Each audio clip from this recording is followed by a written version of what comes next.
Հայոց ցեղասպանության 111-րդ տարելիցի օրը Ծիծեռնակաբերդի հուշահամալիր այցելեց Գարեգին II ամենայն հայոց կաթողիկոսը Մայրաթոր Սուրբ Էջմիածնի միաբանության ուղեկցությամբ։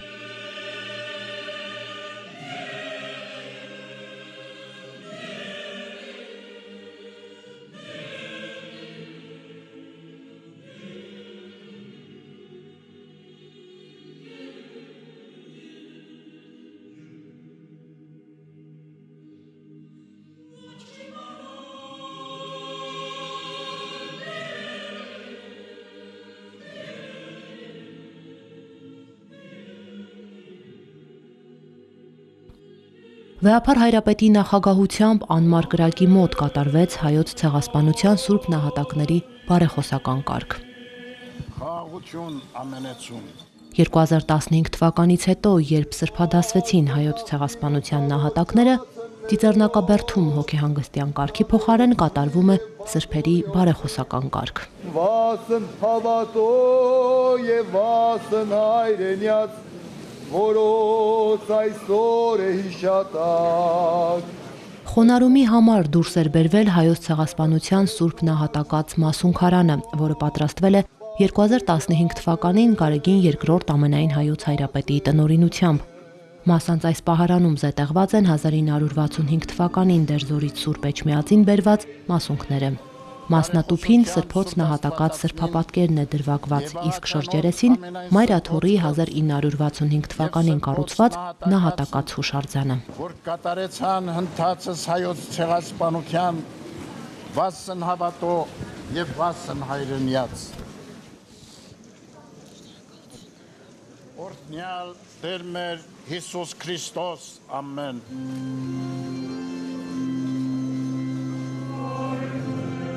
Արարողությունից հետո Ծիծեռնակաբերդի հուշահամալիրում Վեհափար Հայրապետին մոտեցան տարբեր լրատվամիջոցների ներկայացուցիչներ։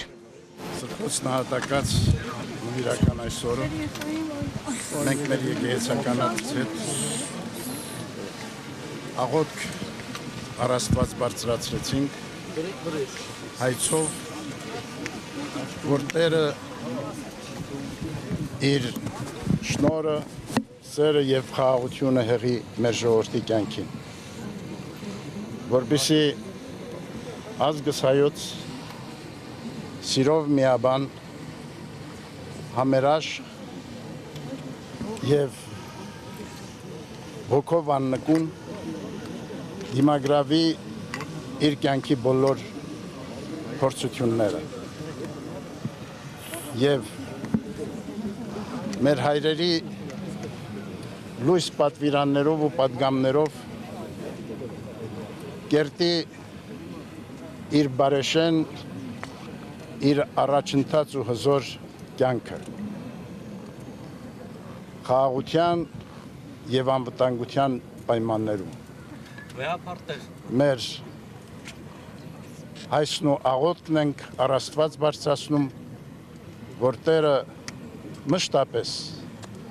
օգնական ու պահապան լինի ազգիս հայոց, ի Հայաստան եւ իսպյուրս։ Աստված օրհնի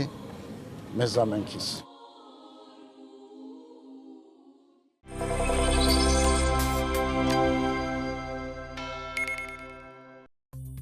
Հայոց ցեղասպանության նահատակների հիշատակի օրվա առիթով Գարեգին II ամենայն հայոց կաթողիկոսն ուղերձ է հղել, որում ասվում է. Սիրելի բարեպաշտ ժողովուրդ, այսօր Հայաստանում եւ Սփյուռքի համայնքներում ոգեկոչում ենք Օսմանյան կայսրությունում իրականացված հայոց ցեղասպանության մեր սուրբ նահատակների հիշատակը, ովքեր անմահացան իրենց հոգիներում անմար պահելով սերն առ Քրիստոս եւ առ հայրենին։ Ապրիլի 24-ը խորհրդանշորեն ամփոփում է մեր ժողովրդի հավաքական տառապանքը, որի մեջ խտացված են 1.5 միլիոն մարտիրոսացիալ հայրենիների, հայրենակորույս տարագիր ազգի զավակների, մշակութային եղեռնի ենթարկված մեր վանքերի ու եկեղեցիների, ավերված բնակավայրերի հիշողությունները։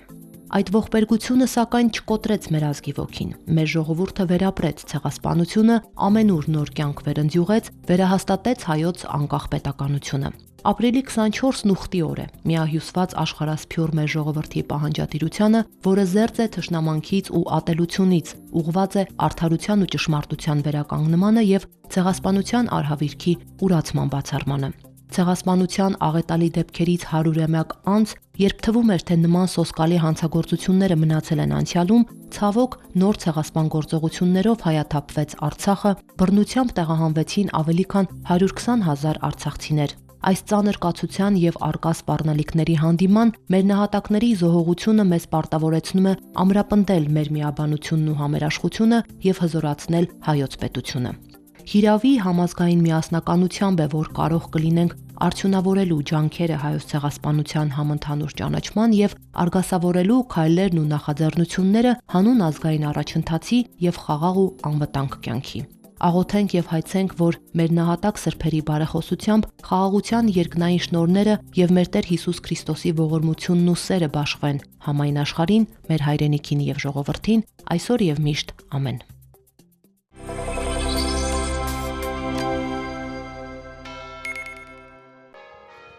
Ապրիլի 24-ին հայոց ցեղասպանության Սուրբ Նահատակների հիշատակության օրվա առթիվ Գարեգին II ամենայն հայոց կաթողիկոսի հանդիսապետությամբ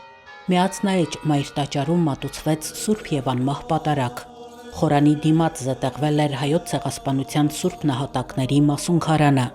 Պատարագիչը Մայրաթոռի միջեկեղեցական բաժնի տնօրեն Տեր Գարեգին Վարդապետ Համբարձումյանն էր։ Իր քարոզում Հայր Սուրբը անդրադառնալով օրվա խորհրդին նշեց.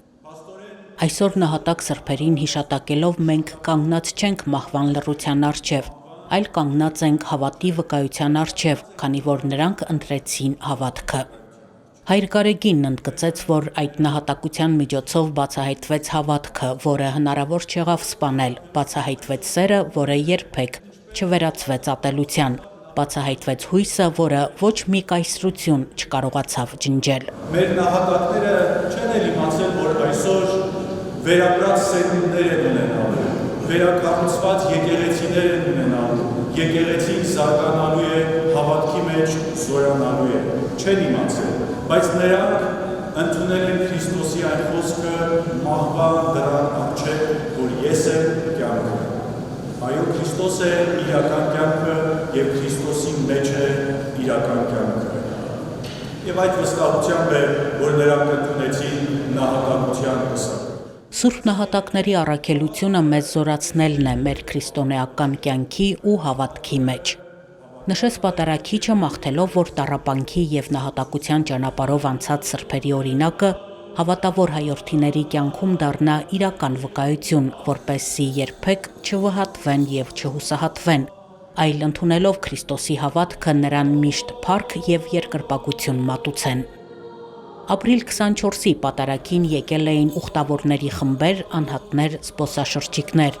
Նորաբարությանը Ֆրանսիայից 50 աշակերտից բաղկացած հայ դպրոցականների խմբի է ուղեկցել Սուրբ Էջմիածին։ Ասիկա մանգավարժական ճամփորդություն է, երբեք շրջաբոդույդի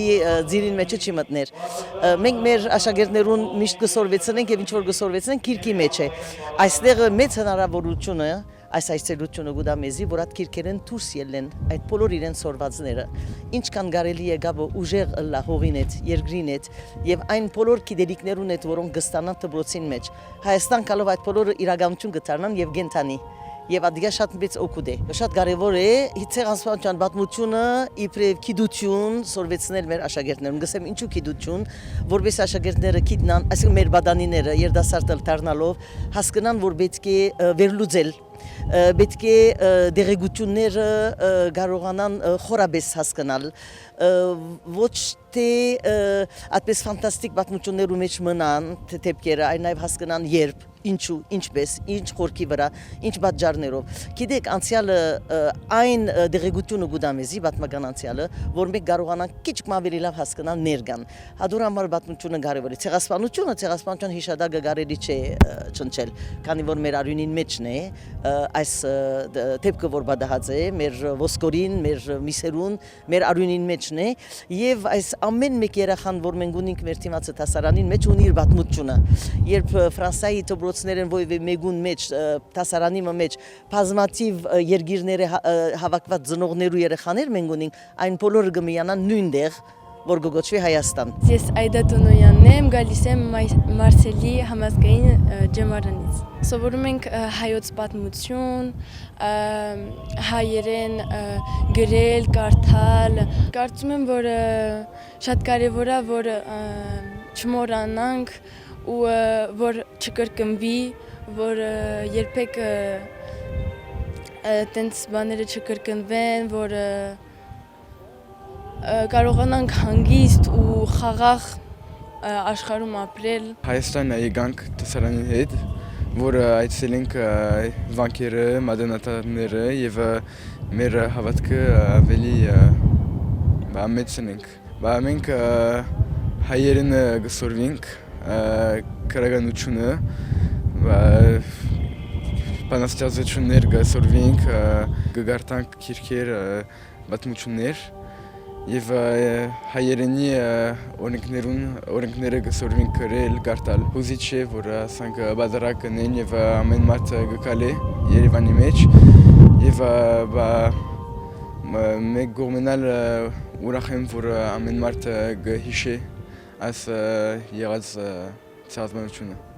Ռումինիայից հայր Լաուրենցիո Շուտեուն 46 ուխտավորների հետ է ժամանել Էջմիածին։ Էքսկուրսավարը նրանց պատմեց Մայր տաճարի, Հայոց եկեղեցու, Հայոց ցեղասպանության սուրբ նահատակների հիշատակի օրվա մասին։ Մեր այցի նպատակն է, որպեսզի տեսնենք մեր եկեղեցիների տարբերություններն ու նմանությունները, որպեսզի ուխտավորները բացահայտեն մշակույթների նմանությունները։ Եթե նույնիսկ տարաձայնություններ լինեն, բոլորս նույն ուղղափառ հավատքը ունենք, որը տարբեր ձևով է դրսևորվում։ 2015 թվականի Հայոց ցեղասպանության զոհերի սրբադասումից հետո ապրիլի 24-ը հիշատակվում է որպես Սուրբ Նահատակների օր։ Հայ առաքելական եկեղեցին աղոթքով հայցում է Սուրբ Նահատակների բարեխոսությունը։ Այսօր մտորումները բոլորինը գրեթե նույնն են։ Ինչ կատարվեց մեր ազգի հետ, ինչու կատարվեց, եւ այս ամենը ինչպիսի շարունակություն պետք է ունենալ։ Ինչ պիտի անենք, որ այլևս դա չկրկնվի։ Ցանկացած նման բան չկրկնվելու համար նախ պետք է հոգևոր ուժեղացում։ Պետք է մենք ինքներս ոչ թե դիմացինի համար մտածենք, թե ինչպես անենք, որ նա չանի, այլ ինչպես անենք, որ մենք այնքան ուժեղ լինենք, որ մեզ չկարողանան ցեղասպանել։ Եվ ամենակարևորը այսօր շատ պետք է հասկանանք, որ այդ հոգևոր բաղադրիչը հոգևորը, այսպես առանցին ինչ որ ճաշակի խնդիր չէ, այլ դա մեր հենց ինքնության ամենաբուն, ամենաիսկական, այսպես ասած, կայացումն է։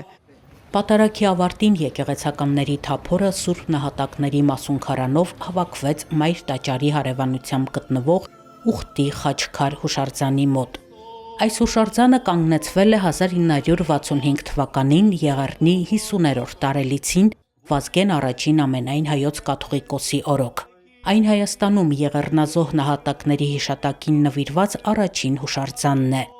Գարեգին II ամենայն հայոց կաթողիկոսի հանդիսապետությամբ կատարվեց Հայոց ցեղասպանության սուրբ նահատակների բարեխոսական կարգ։ Եվ սրբոց նահատակացն, որ կատարեցան ընթացս հայոց ցեղասպանության վասն հավատո եւ վասն հայրենիության։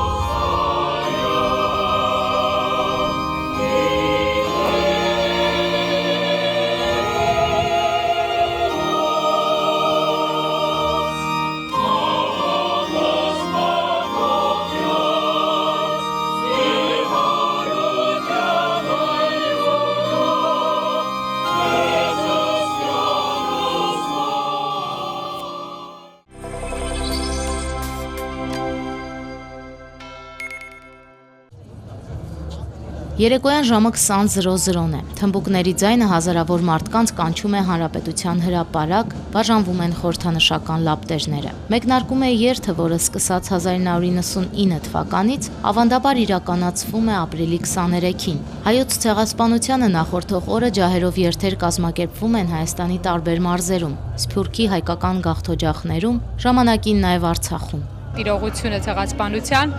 շատ ցավալի դեր է ունեցել հայի ներկայիս ինքնության կերտման մեջ եւ ինքը ան քակտելի մասն է եւ շատ բաներ պայմանավորված է իրանով եւ շատ բաներ դրա հետևանքն է ինչ որ մենք ունենք, նաեւ ցեղասպանությունը տարել է նրան, որ հայ ժողովրդի որոշ մասը փոխել է իր անկալումները, ընդհանրապես հարաբերությունների իր հարևանների եւ իր կյանքի դրվածքով, ցավոք սրտի մեծամասնությունը այդպես չի, որովհետեւ եթե մեծամասնության վրա էլ ազդեր, ինչքան որ օրինակ ինձ վրա է ազդել, շատ բաներ այլ կլիներ, ինձ համար շատ կարեւոր է, որպեսզի այն ոչերագործությունների մասին հիշեն, որոնք կատարվում են ազգերի հետ միշտ եւ դրա շնորհիվ նաեւ թույլ չտրվի, չնայած թույլ է տրվում։ Ընդհանուր առմամբ հիմա ապրում ենք շատ դժվար իրավիճակում, պահանջատեր լինելու տեսանկյունից արժեհամակարգի համար, բայց հիմա գալիս ենք նոյան տապանի սերմնացուներով, որոնք պետք է հետո կարծիքի տարածման համար պարարտ հող գտնեն։ Ինչպես իմ ընկերուհին նշեց, բացի մեր ողբերգությունը շատ կարևոր է նաև այլ ազգերի համար հասկանալ, որովհետև ցավի միջով արժանապատվորեն անցնող յուրաքանչյուր մարդ ուզում է հեռու պահել այլ մարդկանց այդ ցավից։ Մենք ամեն տարի Փարիզ գերտանք 24 ապրիլին եւ 23 ապրիլին շատ կարևոր էր, որը բզդիգներուն հետ ներկա գտնվինք այսօր շատ ցավալի, որտեվ օր է եւ բզդիգներուն բացատրել ինչու ասենք կարևոր է մեզ համար։ Մարդկանց բազմությանը երթի առջևից առաջնորդում էին հայ առաքելական եկեղեցու հոգևորականները։ Ես ծառայել եմ նաև Արգենտինայի հանրապետությունում, Սփյուռքում եմ ծառայել որպես հոգևոր հովիվ։ Մենք այնտեղ բարձրաձայնում էինք եւ այդ բարձրաձայնումը հայոց ցեղասպանության ուներ եւս մեկ նպատակ, որպեսզի երբևէ այլևս աշխարհում չկրկնվեն ցեղասպանություններ։ Իմ անձնական կարծիքով 18 թվականից հետո ոմանք որոշներ ետ նահանջ արեցին, որի արդյունքում լռեց ձայնը կամ մեղմացավ, որի արդյունքում էլ իմ անձնական կարծիքով կատարվեց այն, ինչի ականատեսը եղանք մենք, եւ որ մենք միասնական բոլորով կրկին միավորված բարձրաձայնենք, որ մենք պահանջում ենք արդար դատը եւ աշխարհը ականջարլու լինի դրան, կարծում եմ ցեղասպանություններ կավարտվեն աշխարհում, իսկ երբ որ մենք չբարձրաձայնենք դրա մասին, ավելի ուժգին կերպով տեղի կունենան աշխարհի մեջ։ Այս տարի ջահերովերթն անցկացվում է, պայքարը շարունակվում է կարգախոսի ներքո, խորհրդանշելով հայ ժողովրդի անկոտրում կամքն ու արդարության համար մղվող աննահանջ պայքարը։ Այս օրերին շատ երկրներում են բարձրացվում հայկական եռագույնը եւ ցեղասպանությունը դատապարտող պաստառներ։ Հնչում են աղոթք ու ազգային երգեր։ Արդարության պահանջ եւ միաժամանակ ապրելու ու արարելու անսպառ կամք։ Հիշատակի երթի ընթացքում հազարավոր մարդիկ միավորվում են, կրելով անցյալի ծանր հիշողությունը եւ ապագայի հանդեպ իրենց հույսը։ Ջահակիրներն ու նրանց միացած բազմությունը շարժվում են Ամիրյան, Մաշտոց, Բաղրամյան եւ Կիևյան փողոցներով դեպի Ծիծեռնակաբերդի հուշահամալիր։ Երիտասարդների ձեռքում ծածանվում են այն երկրների դրոշները, որոնք ճանաչել եւ դատապարտել են 111 տարի առաջ տեղի ունեցած հայոց ցեղասպանությունը։ Այդ երկրների թվում են եվրոպական բազմաթիվ պետություններ, նաև Ամերիկայի Միացյալ Նահանգներն իր 50 նահանգներով, Լատինական Ամերիկայի մի շարք երկրներ, ինչպես նաև Կանադան եւ Ռուսաստանը։ Ֆրանսիայում քրեական պատասխանատվություն է սահմանված հայոց ցեղասպանության ժխտման համար։ Թուրքիան շարունակում է ժխտել պատմական ճշմարտությունը։ Երթի ընթացքում ողջ ճանապարհին հնչող կոչերն ու հայրենասիրական երգերը Ծիծեռնակաբերդի հուշահամալիրի մոտ դադարեցրին։ Երթն ավարտվեց անմար կրակի մոտ։ Ջահակիրները հոգևորականների հետ աղոթք բարձրացրին, Տիրոջից խնդրելով Սուրբ նահատակների բարեխոսությունը համայն հայության համար։ Մեր անցյալը այն հիմնակարն է, որում վրա մենք այսօր կանգնած ենք։ Եվ այսօրվա մեր իրականությունը վաղվան գերդվելիք աբակային քրավականն է։ Առանց անցյալի, առանց ներկայի աբակակոյություն չի կարող ունենալ։ Հայկազուն Սրբազանը փոխանցեց ամենայն հայոց կաթողիկոսի օրհնությունը երթի մասնակիցներին։ Ձեր անցյալի, ավանդության եւ ժառանգության վրա հաստատուն եղեք։ Այս պատգամով Սրբազան հայրն իր խոսքն ուղեց հայորդիներին, կոչ անելով հավատարիմ մնալ ինքնությանը ու վառ պահել ազգային հիշողությունը։ Ըսկեզն թոր եւ ընսրփող գույտ այժմ եւ միշտ եւ ավիդյանս ավիդենից ամեն։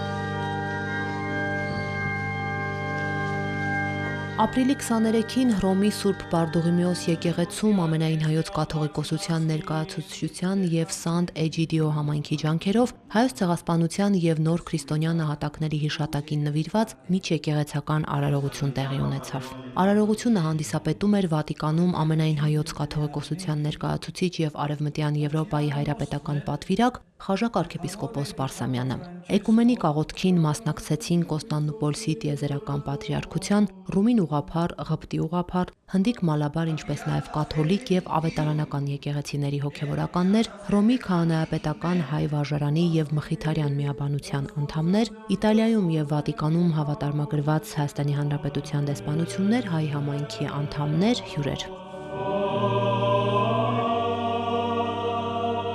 Միջեկեղեցական արարողությունը մեկնարկեց քրիստոնյաների միության քահանայապետական խորհրդի նախագահ կարդինալ Քուրտ Քոխի ողջույնի խոսքով։ Ապա ներկաներին խոսք ասաց Խաժակ arczepiskopos Պարսամյանը։ Հայոց ցեղասպանության 111-րդ տարելիցի նախօրեին մենք վերստին հիշում ենք Հռոմի Սրբազան քահանայապետ Ֆրանցիսկոս Պապի խոսքերը, որը 2015 թվականին Օսմանյան կայսրության կողմից հայերի ոչնչացումն անվանեց 20-րդ դարի առաջին ցեղասպանություն։ Այսօր մենք այս բառն օգտագործում ենք ոչ թե հին վերքերը վերաբացելու, այլ ճշմարտությանը ծառայելու համար, քանի որ ինչպես մեզ հիշեցրել է նաև Հռոմի Ֆրանցիսկոս Պապը, չարիքը թաքցնելն ու ժխտելը նշանակում է թույլ տալ, որ վերքը շարունակի արունահոսել, նշեց Խաժակ Սրբազանը։ Նա կոչ արեց հիշել հայոց ցեղասպանության նահատակներին, ինչպես նաև մեր ժամանակների քրիստոնյա նոր նահատակներին, քանի որ նրանց վկայությունն է խաչի խորհրդի մեջ դառնում հաշտության, արդարության եւ հույսի սերմ։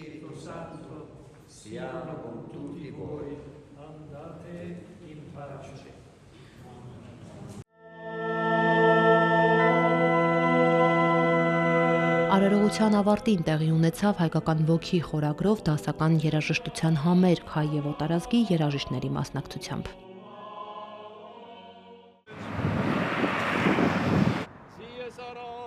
Ապրիլի 23-ին հայոց ցեղասպանության սրբադասված նահատակների հիշատակին նվիրված ոգեկոչման արարողություն տեղի ունեցավ նաև Կանադայում Հայաստանի Հանրապետության դեսպանության առջև գտնվող Անմա Հայաստան հուշարձանի մոտ Կանադայի հայոց թեմի առաջնորդ Աբգար եպիսկոպոս Հովակիմյանի հոգևորականների եւ աշխարհականների մասնակցությամբ։ Ի պատիվ Սուրբ նահատակների հուշարձանի մոտ ծաղկեպսակ զետեղվեց։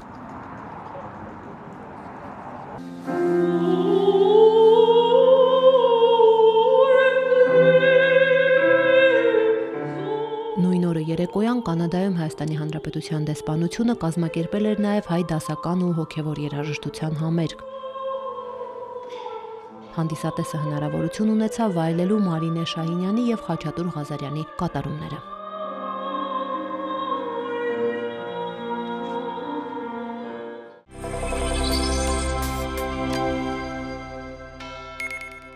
Քանի դեռ Թուրքիան չի ընդունել 1915 թվականի ցեղասպանության փաստը, հայերը որտեղ էլ ապրելիս լինեն, շարունակելու են պայքարել արդարության հաստատման համար։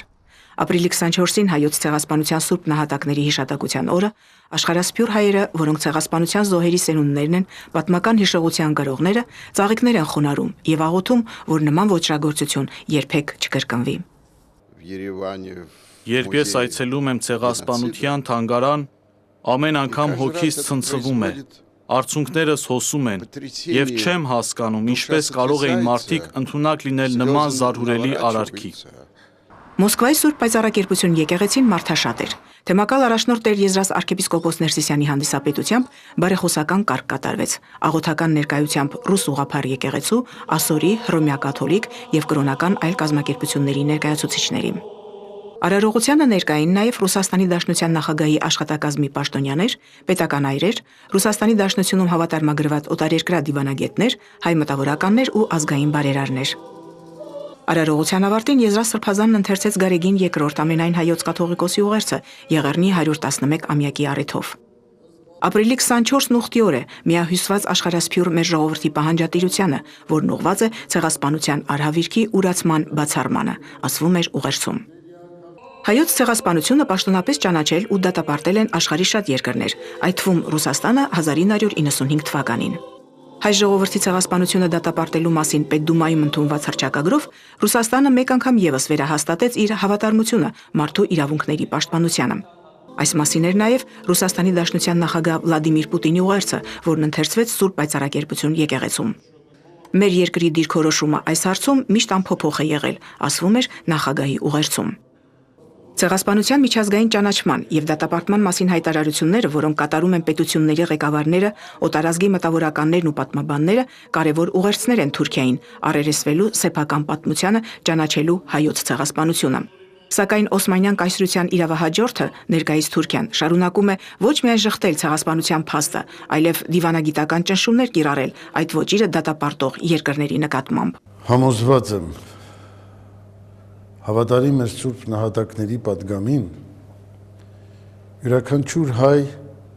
սրբազան պարտք ունի։ Երբեք չուրանալ, չդավաճանել, չմոռանալ մեր սուրբ նահատակների հեղված անմեղ արյունը, նրանց լույս հիշատակը, արդարադատության նրանց պահանջն ու հատուցումը։ Եվ այսօրվա մեր միասնական ու աղոթական ուխտով վերստին մերժում ենք բոլոր նրանց, ովքեր կեղծում ու մոռացության են մատնում դարասկզբի ամենամեծ ու հրեշավոր այս հանցագործությունը։ Մերժում ենք, որպեսզի կանխվեն նոր ցեղասպանությունները, ինչի ականատեսը եղանք թե Սումգայիթում եւ թե այսօրվա բռնազավթված Արցախում։ Արարողության ավարտին հյուրերը Եղեռնի զոհերի հիշատակին նվիրված հուշակոթողի մոտ ծաղիկներ խոնարհեցին։ Ռուս լրագրողի այն հարցին, թե ինչ խորհուրդ ունի ապրիլի 24-ը հայերի համար, Եզրաս Սրբազանը պատասխանեց. Եղեռնի ճանաչումը մեզ համար սրբազան պարտք է եւ հավատարմության վկայություն։ Մենք հավատակից հայ ժողովրդի հետ ենք, կիսում ենք նրանց դառը հիշողությունը, կորուստներն ու ուրախությունը։ Մենք խորապես համոզված ենք, որ նրանք, ովքեր փորձում են պայքարել հավատի, Հիսուսի հիմնած եկեղեցու դեմ, մատնված են պարտության, քանի որ ով կռվում է եկեղեցու դեմ, կռվում է Աստծո դեմ։ Ապրիլի 24-ին Ռուսաստանի այն քաղաքներում, որտեղ գործում են հայկական եկեղեցիներ, նույնպես կատարվեց բարեխոսական կարգ, մարդիկ ծաղիկներ խոնարհեցին, բազմապիսի միջոցառումներ ու հիշատակի երեկոներ անցկացվեցին։ Ցեղասպանության 111-ամյակը ողբերգական տարեթիվ է հայերի համար։ Մեկ դար է անցել եղեռական այդ իրադարձությունից, սակայն այդ ցավը հայ ժողովուրդը, ինչպես նաև օտար ազգեր, ովքեր կրում են հոգևոր բարոյական արժեքներ, չեն կարող մոռանալ եւ նեցուկ չկանգնել հայ ժողովրդին։ Մոսկվայի Տապան թանգարանում հայ ուսանողները կազմակերպել էին սերունդների հիշողությունը խորագրով գիտաժողով, որտեղ տարբեր բուհերի ներկայացուցիչներ Եղեռնի մասին շուրջ 40 զեկույց ներկայացրին։ Ալվարդ Նազարյան, Արթուր Սարգսյան, Եկեղեցական կյանք, Մոսկվա։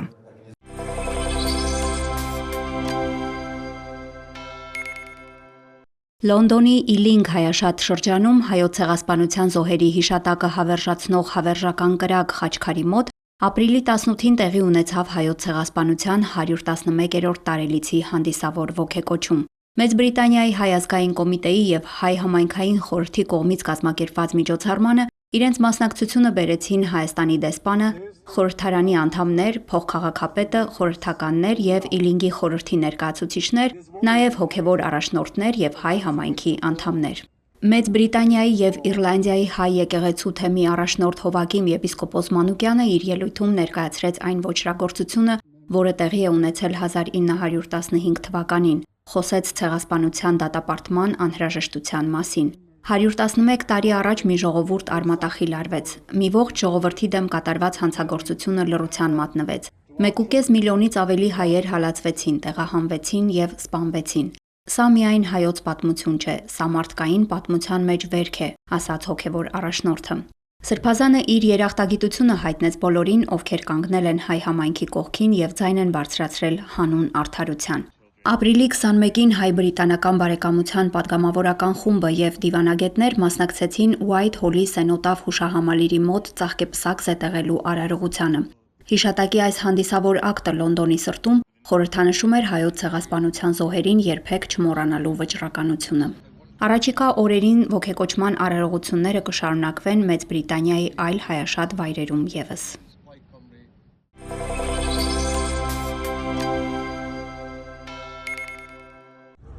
Վիրահայոց թեմում հայոց ցեղասպանության 111-րդ տարելիցին նվիրված ոգեկոչման արարողությունն ամեն տարվա պես ապրիլի 23-ին մեկնարկեց Իսանի թաղամասից։ Երիտասարդ ջահագիրները շարժվեցին դեպի Թբիլիսիի Սուրբ Էջմիածին հայկական եկեղեցի, որի բակում կանգնեցված է հայոց ցեղասպանության անմեղ զոհերին նվիրված խաչքար։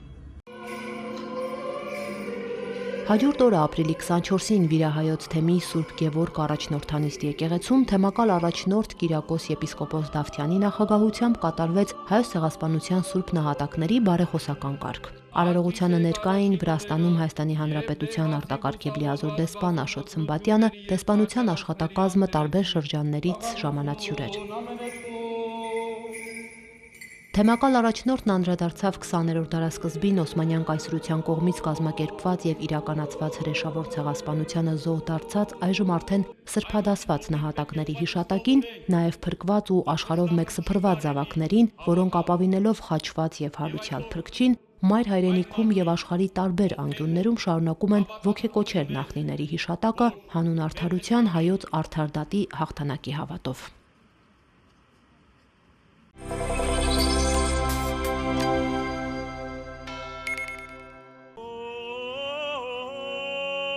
«2015 թվականին Սուրբ Տրդատ արքայի բաց խորանում տեղի ունեցավ պատմական մի արարողություն։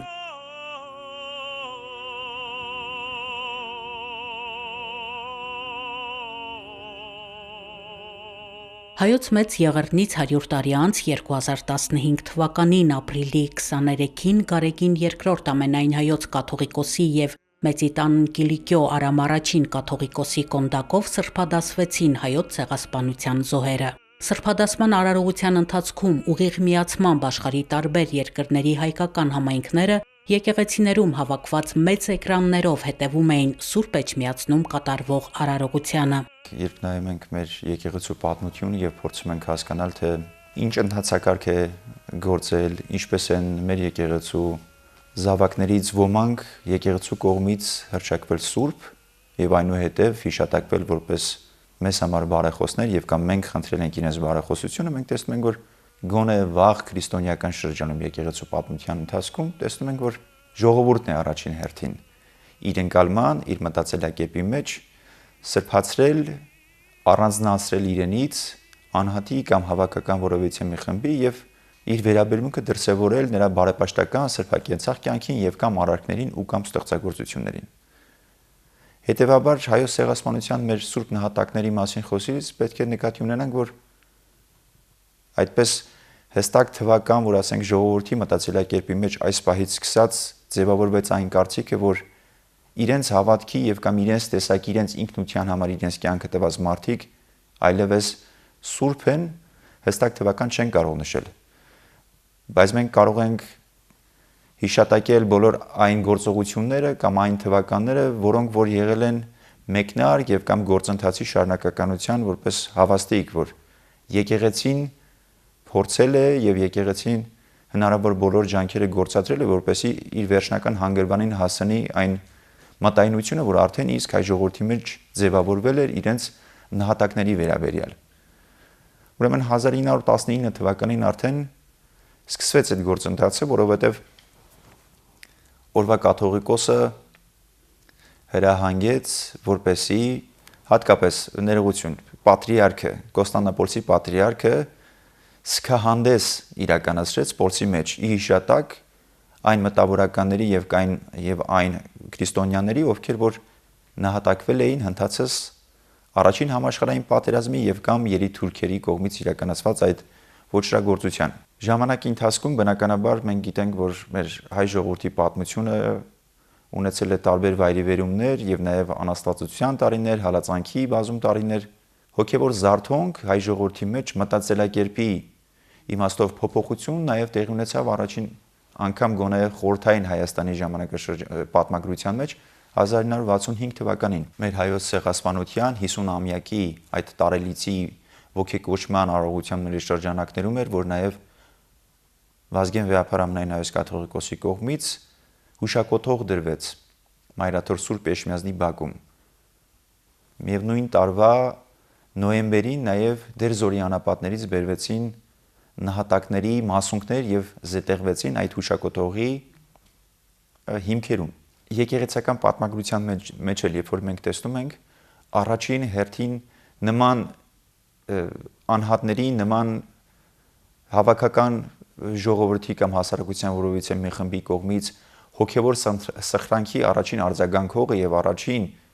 արձանագրողը լինում է եկեղեցին։ Հայաստանը ապրում էր խորհրդային տարիների սահմանափակումների, նորանկախ պետության դժվարությունների, պատերազմի ու երկրաշարժի հետևանքների հաղթահարման շրջան։ 2005 թվականին Գարեգին II ամենայն հայոց կաթողիկոսի տնօրինությամբ ստեղծված հանձնախումբը կազմում ունենալով ներկայացուցիչներ նաև Մեծիտանն Կիլիկիո կաթողիկոսությունից իմի բերեց արարողության կանոնական տեքստը, շարականները։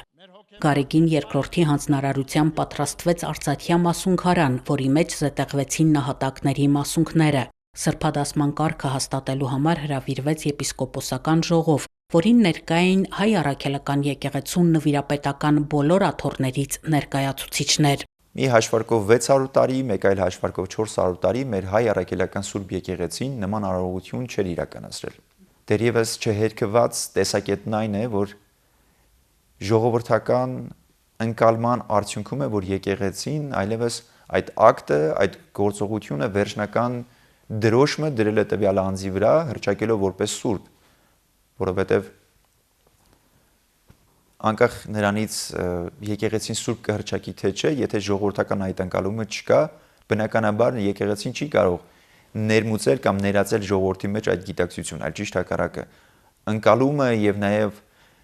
հոգևոր բարոյական պահանջը գալիս է առաջին հերթին ժողովրդի ներսից, ժողովրդի մտայնությունից եւ իրենց ապրումներից։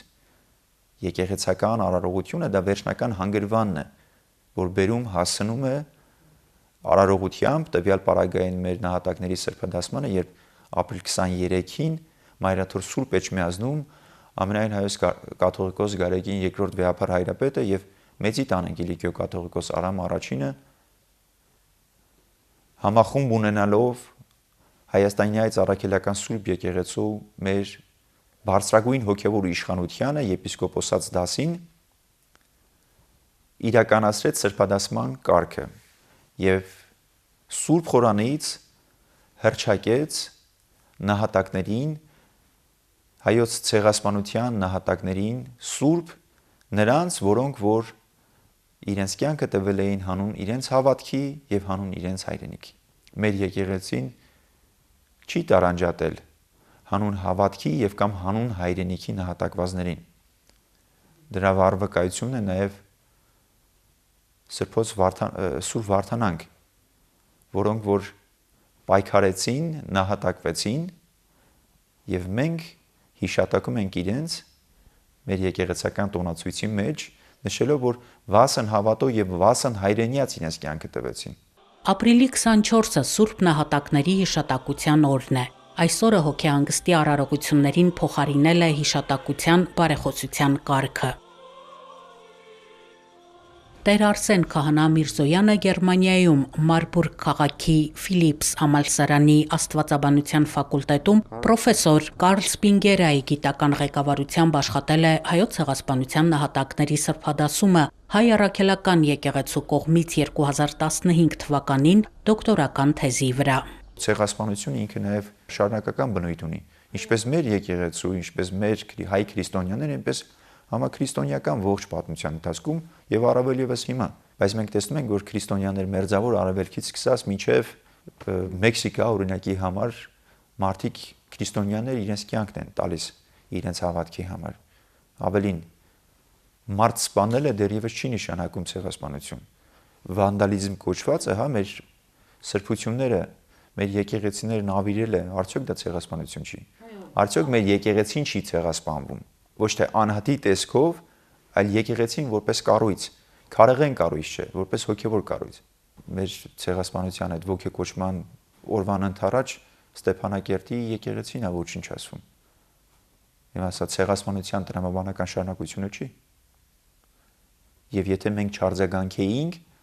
հա, 2015 թվականին, մենք եւս այսօր հանգելու էինք մի նոր իրավիճակի, որը որ ստիպելու էր մեզ եւս մեկ անգամ վերանայելու, վերարժևորելու եւ նոր հայացքի, նոր լույսի ներքո դիտելու։ 2020-ից 2023 թվականներին Արցախում տեղի ունեցած ռազմական հանցագործությունները, շրջափակումը, բռնի տեղահանությունը ադրբեջանական իշխանությունների կողմից նույն ցեղասպան ծրագրերի շարունակությունն են 21-րդ դարում։ Ադրբեջանի ձեռնարկած բոլոր գործողությունները, Արցախի հայաթափումը, էթնիկ զտումը եւ մշակութային եղեռնը միջազգային իրավունքում սահմանված է որպես ցեղասպանություն։ Ապրիլ 24-ին կատարվող բարեխոսական կարգի Սուրբ Պատարագի ընթացքում Ծիծեռնակաբերդում հարգանքի տուրք մատուցելիս մարդիկ խնդրում են հայոց ցեղասպանության նահատակների բարեխոսությունը Հայաստանի, հայության, այդ թվում 21-րդ դարում հայրենազրկված արցախահայերի համար։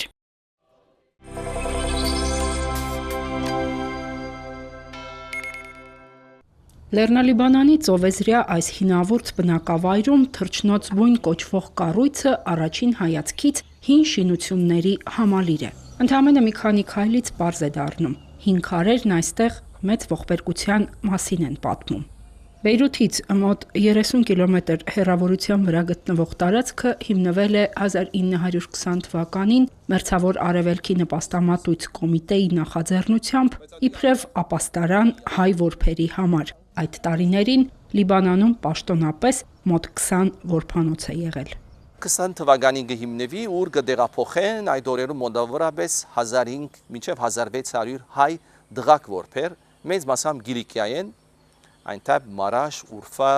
Դիարբեկիր, Դերտյոլ, այդ Ադանայեն եւ կդեղափոխեն հոս։ Այդ որբերու խնամքը կստանցնե Մերձավոր Արևելքի նպաստաբադույցը եւ այդ որբանոցը, այդ օրերուն ամերիկյան որբանոցը իր աշխատանքային կորձունեությունը կունենա մինչև 1928 թվական։ 1928 թվականից որբանոցի տեսչությունը ստանձնում է դանիացի միսիոներուհի Մարիա Յակոբսենը, որը մինչև Լիբանան գալը եղել էր Խարբերդում, տեսել հայերի կոտորածն ու ջարդերը։ Տեսածը մանրամասն վկայել էր հրատարակած օրագրության մեջ, ապա եկել էր Լիբանան իր առաքելությունը այստեղ շարունակելու։ Առաջին հերթին երկու զանազան որբանոցներ ու ծրագիրը կսկսի մենք հատ գրգին անգամ Լեռնալիբանանի զում կայել շրջանը, հետակային շարունակեին գերտան թեպի հարավ, 26 թվականին գուքան Մերձավոր Արևելքի նպաստամատույցի հետ համաձայնաբար այս որբանոցը կքնեն իրենք եւ 28-ին Բաշոնաբես Մարիա Յակոբսեն դեղափոխվի իր որբերով հոս եւ այստեղի որբերու հետ միասին կստանցնի այս ամբողջ մեծ ծրագրի ղեկավարությունը գլխավորությամբ իրեն մինչև իր 1960 թվական։ Ցեղասպանությունից 100 տարի անց 2015-ին թռչնոց բույնի պատմական շենքում բացվում է հայոց ցեղասպանության որբերի աշխարհում միակ թանգարանը։ Որբերի կյանքին նվիրված իրեր, վավերագրեր են, մարդկության դեմ գործած մեծ ոճրի սարսափազդու վկայություններ են, լուսանկարները, որբացուցակները։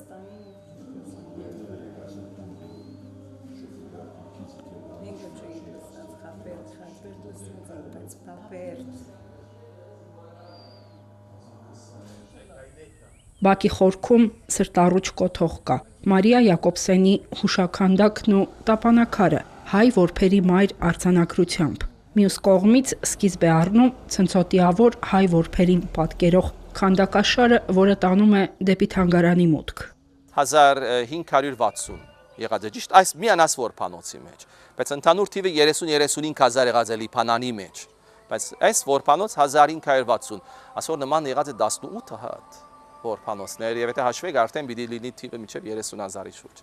Մարիա Յակոբսենի օրոք թռչնոց բույնը վերածվում է խառը որբանոցի, որտեղ խնամվում էին ոչ միայն տղա, այլև աղջիկ երեխաներ։ Միսիոներուհին է որբանոցը թռչնոց բույն կոչում։ Յակոբսենի ղեկավարությամբ դանիական առաքելությունը շարունակվում է մինչև 1970 թվականը, ապա հանձնվում է Կիլիկիո հայոց կաթողիկոսությանը, շարունակելու որբերի եւ աշակերտների խնամքը, զբաղվելու նրանց դաստիարակության, կրթության եւ այլ հարցերով։ Մինչ այդ էլ արևմտյան որբախնամ բոլոր կազմակերպությունները տարիներ շարունակ հոգացել են նաև հայ որբերի ինքնության վերականգնման խնդիրը։ Մանկահասակ երեխաների մեծ մասը կորցրել էր հիշողությունը իր անվան, ընտանիքի, ծննդավայրի մասին։ Եվ այդ գծով իրենց աշխատանքներում մեջ կրթական ծրագրի մեջ անպայման նաև կարևորությամբ ներառած են հայ դաստիարակներ, հայ ուսուցիչներ, նույնիսկ հայ եկեղեցականներ, որ կարևորությամբ շեշտը դրած են հայ ինքնության պահպանման, եկեղեցի, եկեղեցական, գիտելիքների պահպանման, քրագանության, լեզվի եւ այդ բոլորը լավապես տիրապետած են։ Փաստայն է, որտեղ բոլորը այդ երդասարդ սերունդը, որոնք որբանոցներ են դուրս եկան, շատ լավ հայերեն խոսեին եւ այդ սերունդը եղավ մեր դարբեր սպիրկյան գառույցներու մեջ, դարբեր միություններու, դարբեր գառույցներու հիմնադիրներն էր, որ իրենք շարունակեցին եւ իրենց մով է որ սկսան կարևոր գազագերբությունները եւ միությունները մեր դարբեր քաղաքներու մեջ, միջին արևելյան, ինչպես նաեւ արևմտյան եւ ամերիկյան գազագերբությունները։ Օտարազգի Մարիա Յակոբսենը նույնպես կարծում էր, որ փրկված հայ փոքրիկները պետք է պահպանեն իրենց ինքնությունը, ճանաչեն արմատները, հատկապես որ եկել էին Արևմտյան Հայաստանի տարբեր բնակավայրերից։ Լուսանկարներում երեխաներն արդեն ունեն անուններ, կացարան եւ զբաղմունք։ Մարիա Յակոբսեն կարևորությամբ կհավաքեր այս բոլորը իր շուրջը եւ անպայման որ կբադմեր իրենց հայրենի դունի մասին, հայրենի հողի մասին, իրենց ինքնության մասին, որտեղ ինքը լավապես նաև կդիրապետեր հայերենի։ Եվ անպայման կշեշտեր, դուք պետք է լավ գիտնաք ձեր պատմությունը, եւ ձեր պատմությունը գիտնալով, որ դուք կգրնաք շարունակել ձեր կյանքը իբրև հայ նվիրված ժառանգորդները այդ սերունդին, որոնք իրենց կյանքը տվին, որ դուք շարունակեք ձեր ապագան։ 1970 թվականին, երբ որբանոցը հանձնվում է Անտիլիասին, մահանում է 1906 թվականին ծնված եւ Ադանայից Լիբանան, այն ժամանակ ամերիկյան որբանոց բերված թռչնոց բույնի առաջին որբերից Արամ Բեզիկյանը։ Նա որբանոցից հետո հաստատվել էր Լիբանանում։ Երբ որոշվում է թռչնոց բույնը թանգարանի վերածել, նրա ժառանգները, Բեզիկյան ընտանիքը ստանձնում է կառույցի բարերարությունը։ Թանգարանը հիմնական 3 բաժիններ ունի, պատմությունը կսկսի առաջին բաժինով ներկայացնելով հայերը նախքան ցեղասպանություն ինչպես ապրած են Օսմանյան շրջանին, որը շատ կարևոր բաժին է։ Այդ կերպ կսկսի Համիդյան չարթեր, Ադանայի չարթեր, բարեկարգչական ծրագիր ամբողջ հասցնելով մինչև 2015 թվական, սա առաջին բաժինի մեջ ամբողջը մանրամասնորեն ներկայացված է։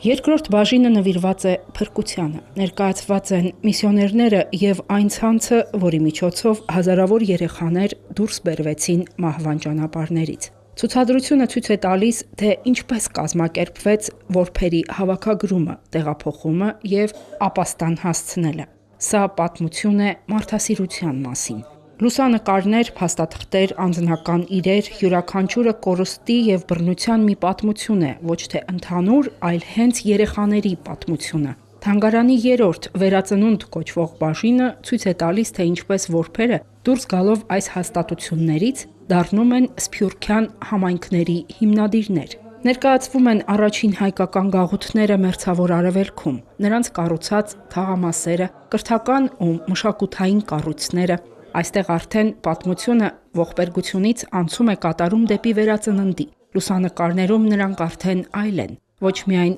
վերապրածներ, այլ ստեղծող ու կառուցող անհատներ, որոնց իր կյանքն էր նվիրել դանիացի միսիոներուհին, նրանց համար բառացիորեն դառնալով մայր։ Ավարտին կարևոր բաժին մնե Մարիա Յակոբսենի նվիրված այդ մամայի օրինակին, մամայի խորհրդանիշը ներկայացնող գնոջ, որ հազարավոր որբերու կարևոր մեկ փրկագործական ծրագիրը իրագործած է եւ փրկության խորհրդանիշը եղած է կյանքի խորհրդանիշը հազարավոր որբերու շարունակելու իրենց կյանքը։ Մարիա Յակոբսենի տապանակարին ծննդյան տարեթվի փոխարեն գրված է 1907։ Այդ տարի նա սկսում է իր առաքելությունը Խարբերդում։ Մահվանից մի քանի տարի առաջ նա վերջին անգամ այցելել է Դանիա, հարազատներին եւ հստակ հայտնել կամքը, որ ուզում է թաղվել հայ որբերի համար ստեղծած իր տանը։ Նրա ցանկությունն իրագործվում է եւ թանգարան եկող հազարավոր այցելուները նաեւ այս պատմությանն են ծանոթանում։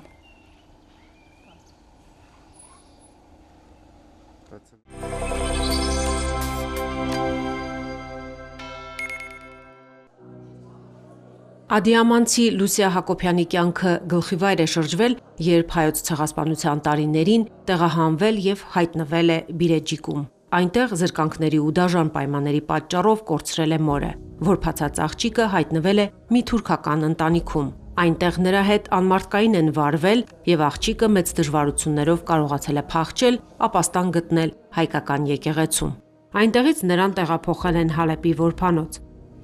Սա հայոց ցեղասպանությունից հրաշքով փրկված հազարավոր երեխաների պատմություններից մեկն է։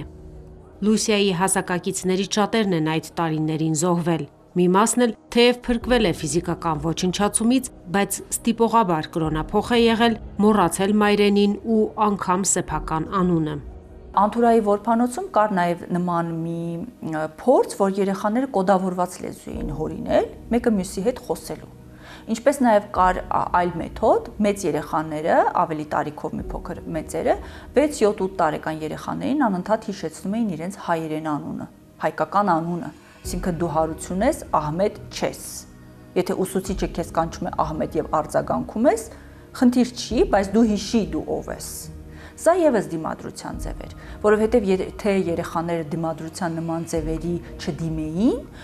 հնարավոր չէր լինի Օսմանյան կայսրության պատերազմից եւ պատերազմի պարտությունից հետո վերադառնալ եւ ետ բերել այդ երեխաներին, փրկել այդ երեխաներին։ Հայոց ցեղասպանության տարիներին երիտթուրքական կառավարությունը երեխաների բռնի ձուլման քաղաքականություն է իրականացրել։ Նպատակն էր ոչնչացնել հայկական ինքնությունը ոչ միայն ֆիզիկական բնաջնջման, այլև դավանանքն ու ազգությունը փոխելու, մշակութային ժառանգությունը ոչնչացնելու ճանապարհով։ Օսմանյան կայսրության ներքին գործերի նախարար Թալիաթ Փաշայի հրամանով որբացած հայ երեխաները պետք է բաժանվեին մուսուլմանական ընտանիքներին այն բնակավայրերում, որտեղ հայկական տարը բացակայում էր։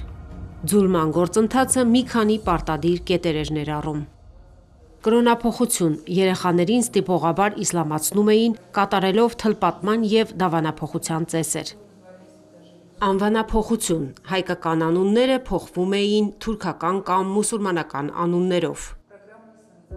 Լեզվի արգելք հայերեն խոսելը խստիվ արգելվում էր, խախտելու դեպքում երեխաները ենթարկվում էին ֆիզիկական ծանր պատիժների։ Որբանոցներ պահել նման ծավալի եւ պետական բյուջեից գումար դնած վրա հատկացնել պատերազմի շրջանում այդքան էլ հարմար չէր։ Այդ իսկ պատճառով նրանք խրախուսում էին նաև անհատ մուսուլմանների մոտենալ քարավաններին եւ երեխա վերցնել իրենց համար։ Իրենց տրվում էր նպաստ, ամսական նպաստ երեխային պահելու համար, բայց կան վկայություններ եւ դրանց վրա շատ է հենվում օրինակ թուրք պատմաբան Թաներ Ակչամը, որ այն պահին, երբ որ նպաստը ուղակի դադարեցրին, մուսուլման ընտանիքները իրենք այդ երեխային տանում էին մոտակա անտառ կամ ինչ-որ միտեղ եւ սպանում էին երեխային։ Մենք ունենք օրինակ Մերձավոր Արևելքի նպաստամատույցի աշխատակիցներից Մերի Գրեֆեմի հիշատակումը, աշնանը սկսվում է հայ երեխաների բերքահավաքը։ Տեղահանությունը հայերի սկսել է Գառնանը, մուսուլմանները գնացել են քարավաներից երեխաներին վերցրել են, գողացել են կամ համոզել են ինչ-որ ձևերով իրենց հայերին երեխաներին հանձնել իրենց, տարել են իրենց մոտ, աշխատացրել են ամբողջ Գառնանը, ամռանը, աշնանը բերքահավաքը ավարտվել է եւ հիմա ձմեռ է, ինչու տանել պահել երեխային եւ կերակրել ողջ ձմռան ընթացքում։ Եվ նրանք ուղղակի երեխային դեն էին նետում։ Եվ այս երեխաները իհարկե փորձում էին կամ հասնել ինչ-որ հաստատությունների, միջազգային հաստատությունների, որոնք իրենց կխնամեին, կընդունեին, կամ էլ ուղղակի սովամահ էին լինում, կամ մեկ այլ մուսուլմանի ընտանիք կգնային եւ կառաջարկեին իրենց ծառայությունները, հարցական է թե ինչքանով հաջողության կհասնեին կամ չէին հասնի, այսինքն ընդհանուր առմամբ մոտիվները շատ էին։ Հայոց ցեղասպանության թանգարան ինստիտուտը պարբերաբար կրթական տարբեր միջոցառումներ է կազմակերպում դպրոցականների համար, գտնում եւ մշակում եղանակներ երեխաներին իրենց հասակակիցների նկատմամբ կատարված ոճրագործությունների մասին դրվագները ներկայացնելու։ Վերջին նմանօրինակ ձեռնարկներից էր հավաքական հիշողություն երիտասարդների ներգրավումը համակարգողական գործունեության մեջ ծրագիրը, որի նպատակն է դեռահասներին ակտիվորեն ներգրավել 20-րդ դարի ցեղասպանությունների դասավանդման եւ դրանց մասին հիշողության պահպանման մեջ։ Ինչպես ցեղասպանության, այնպես էլ միջազգային այլ հանցագործությունների պարագայում բնականաբար երեխաներին ամբողջական բովանդակությունը ներկայացնելը շատ դժվար է։ Հայոց ցեղասպանության թանգարան ինստիտուտը ունի կրթական ծրագրեր, որոնք ավագ դպրոցի երեխաների հետ են տարվում, այսինքն 9-րդ դասարան եւ բարձր, ենթադրվում է, որ հայոց պատմության դասի ընթացքում իրենք արդեն ծանոթ են եւ համաշխարհային պատերազմին, առաջին համաշխարհային պատերազմին եւ հայոց ցեղասպանությանը,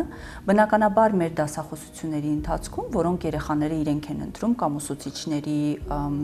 ուղղորդումով, այսպես ասենք, մենք փորձում ենք լրացնել այն բացը, որը տեսնում ենք դասագրքերում։ Այն միջոցառումը, որը հիմա տեղի է ունենում, սա տարիքային լրիվ նոր խումբ է մեր համար, այդ իսկ պատճառով մենք ոչ թե հայոց ցեղասպանության ողջ պատմությունն էինք շեշտադրել, այլ ընտրել էինք որոշակի դրվագ եւ փորձել էինք հնարավորինս մատչելի դա ներկայացնել։ Իհարկե էթիկական որևէ որոշակի խնդիրներ առաջանում են եւ մենք շատ քննարկումներ ենք ունենում դրա մասին, բայց ասեմ, որ Հայաստանում դեռևս այդքան էլ զարգացած չի այդ ճյուղը, այսինքն այն փոխառությունները, որ մենք անում ենք, դա եվրոպական փորձի վրա է հիմնված։ Կարծիք կա, որ այս թեմայով համակողմանի եւ խորը գիտելիքները երեխաներին ավելի պաշտպանված կդարձնեն։ Մասնագետները կարևոր են համարում, որ սեփական պատմության այս շրջանը պատանիներին ու երիտասարդներին դասավանդվի առանձին դասաժամով։ Մենք ունեինք երեխաներ, որոնք իրենց մուսուլման տերերի բակում աստվածաշունչ էին թաղում եւ դաշտում նրանց համար աշխատելուց հետո սովորություն ունեին գալ եւ այդ թաղած տեղը աղոթել։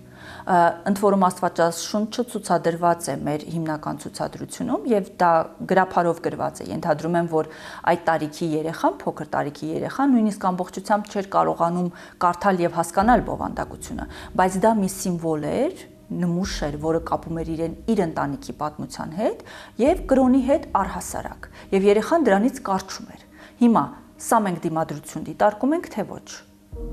Հայոց ցեղասպանության թանգարան ինստիտուտի դիրքորոշումը այն է, որ այո, սա մենք դիտարկում ենք որպես դիմադրության ձև։ Նույնն էր նաև որփանոցներում 7-8 տարեկան երեխաներին պատժում էին ֆալախայով կամ այլ տեսակի պատժամիջոցով, երբ որ իրենք հայերեն էին խոսում։ Իսկ երեխաներն ինչ էին անում։ Իրենք թաքնվում էին իրենց վերմակների տակ գիշերները եւ թաքուն իրար հետ հայերեն էին խոսում։ Դովլատ Կարապետյանը ցեղասպանության տարիներին կորցրել է ընտանիքը եւ հայտնվել քուրդ ընտանիքում։ 7 տարի որպես հովիվ ծառայել է նրանց։ Մի օր հայ վաճառականները գյուղով անցնելիս ճանաչել են նրան։ Տղային տարել են Գարմիջ, այնտեղից հասել է Ռաքքա, ապա Մերձավոր Արևելքի նպաստամատույցի որփանոց։ Այդպես տղան հրաշքով փրկվել է ոչ միայն սպանվելուց, այլև հայկական ինքնությունը կորցնելուց։ Հայոց ցեղասպանության բոլոր դրվագները իրական պատմություններ են։ Դրանք պետք է իմանալ եւ դատապարտել հետագայում նույնպիսի բռնություններն ու ցեղասպանությունները կանխելու համար։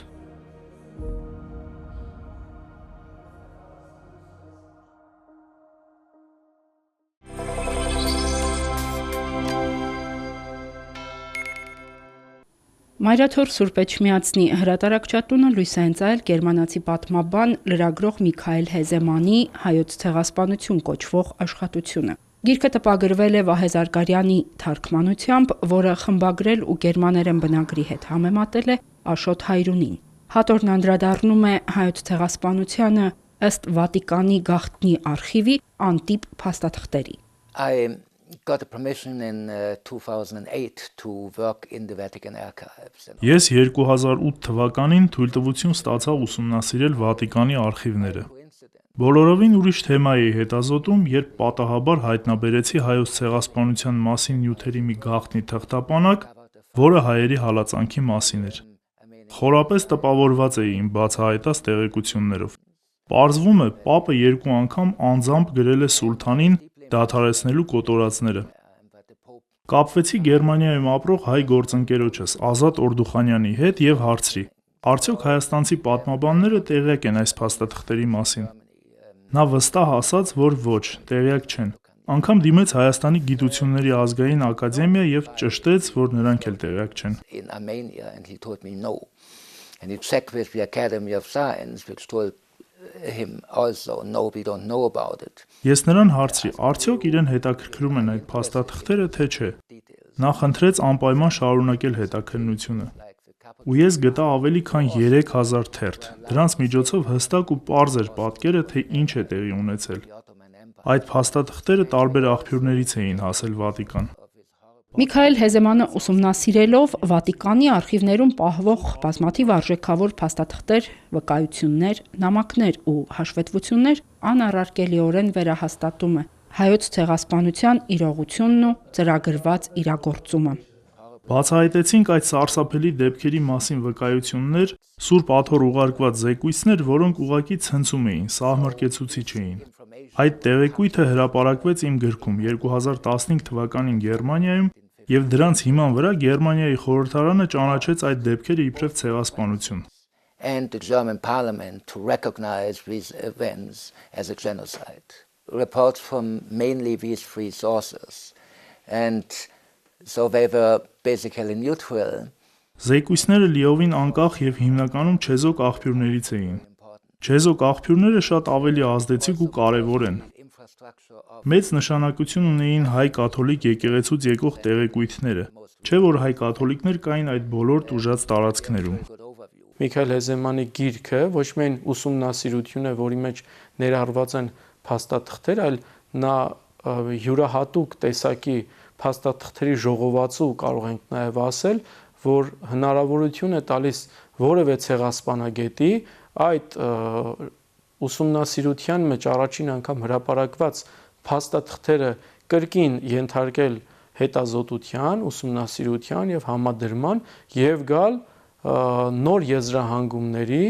նոր փաստեր վերհանել եւ նոր իրողությունների մասին խոսք ասել։ Գաղտնի արխիվից հայտնաբերված վավերագրերը նորովի են բացահայտում բազմաթիվ դրվագներ։ Օրինակ, կան տեղեկություններ, որ գերմանացիներից ոմանք դիմել են Գերմանիայի կանցլերին եւ ռազմական հրամանատարությանը, որ կանխեն ջարդը, սակայն թուրքերին դա հետ չի պահել։ Կաթոլիկ եկեղեցին ուղիղ եւ միջնորդավորված փորձեր է կատարել դադարեցնելու կոտորածները։ Արխիվներում Բենեդիկտոս Պապի ձեռագիր նամակի պատճենը կա, ուղղված Թուրքիայի սուլթան Մեհմեդին, սակայն նույնիսկ պապական դիվանագիտությունն է ձախողվել։ Այս բոլոր փաստաթղթերը ներկայացված են թարգմանված բնագրային տեսքով։ Ընդամենը մի քանի շաբաթ առաջ մի եպիսկոպոս սրբադասվեց, որը սպանվել էր հայոց ցեղասպանության ժամանակ։ Իգնատիոս Մալոյան եպիսկոպոսը ճանաչվեց հավատի նահատակ։ Այդ սրբադասումը ցույց է տալիս հստակորեն, որ նա զոհվել է հանուն հավատքի։ Հայոց ցեղասպանությունը վկայում է ընդհանրապես Օսմանյան կայսրությունում քրիստոնյաների հալածանքների մասին, ծրագրված իսլամաֆաշիստական կայսրության կողմից, որը ցանկանում էր ոչնչացնել կայսրության քրիստոնեական տարրը։ Հեզեմանը մեծ պատասխանատվություն է համարում հայոց ցեղասպանությամբ զբաղվելը ժամանակակից Գերմանիայում։ 2016 թվականին գերմանացի օրենսդիրները գրեթե միաձայն ճանաչեցին հայոց ցեղասպանությունը եւ դատապարտեցին դրա գլխավոր կազմակերպիչ կառավարությանը, որի դաշնակիցն էր Գերմանիան ցեղասպանության տարիներին։ Իր գրքով նա հանձն է առնում այդ պատասխանատվությունը, նպաստելու հայոց ցեղասպանության ճանաչմանը եւ դատապարտմանը։ Լինելով օտարազգի, նրա գրած գրքերը եւ ուսումնասիրությունները անշուշտ չափազանց օբյեկտիվ են, ներկայացնում այն, ինչ նա դուրս է բերում չհրապարակված արխիվային նյութերից։ Միքայել Հեզեմանը լինելով օտարազգի չէր կարող գիտության օբյեկտիվությունը զոհաբերել այս կամ այն ժողովրդի սիրուն։ Հետևաբար նրա եզրահանգումները հօգուտ հայոց ցեղասպանության անհերքելի փաստերի ներկայացումը պայմանավորված չէ այս կամ այն ժողովրդին սիրելով, ընդունելով կամ հակառակը, այլ զուտ միայն դրանք արտացոլում են գիտական օբյեկտիվ փաստերը եւ նրա եզրահանգումները հիմնված են այդ օրերին դեռևս չհրապարակված փաստաթղթերի հիման վրա։ Գրքում այդ հանգամանալից տեղեկությունները կաթոլիկ սկզբնաղբյուրների շնորհիվ են։ Մի վավերագրում ֆրանցիսկյան հայրը վկայում է մահերթի մասին, որը տեսել է սեփական աչքերով, սարսափելի մանրամասներով նկարագրելով մղձավանջային տեսարաններ, սովամահ, տանջամահ եղած մարդկանց բազմություն, ցավից, սովից ու սարսափից խելագարված ու հյուծված ժողովուրդ, դիերով պատված անապատներ։ Հիշատակվում են տարբեր հոգևորականների անուններ, թե ովքեր ինչ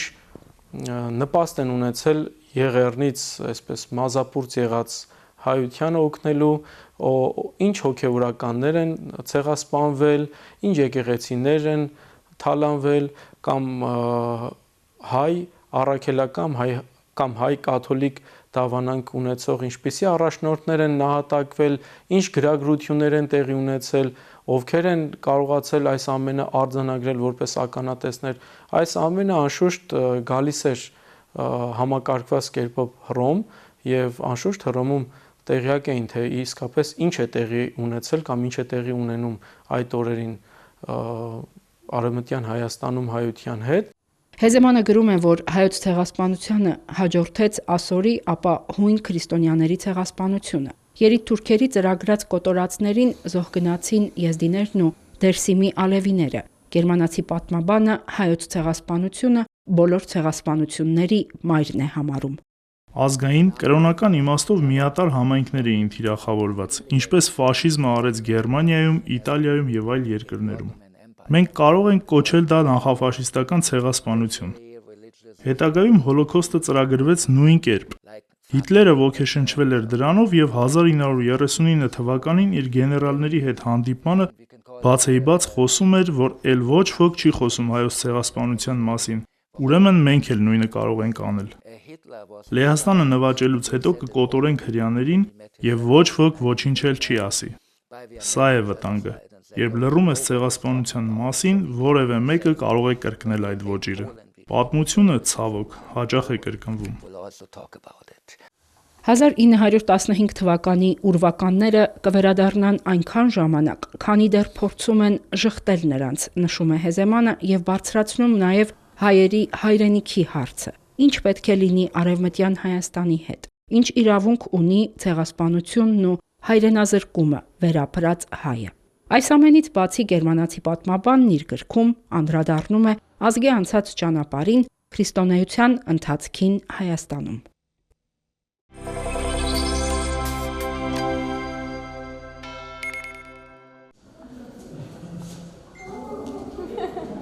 Զմյուրնիայի աղետից փրկված ընտանիքներից մեկի դուստրն է Վերժինե Սվազլյանը։ Մի ամբողջ կյանք է նվիրել վերապրածների հազարավոր վկայությունները, դերձորի ողբերգությունները գրի առնելու, կորուսյալ հայրենիքի բարբառները, ժողովրդական բանահյուսությունն ուսումնասիրելու գործին։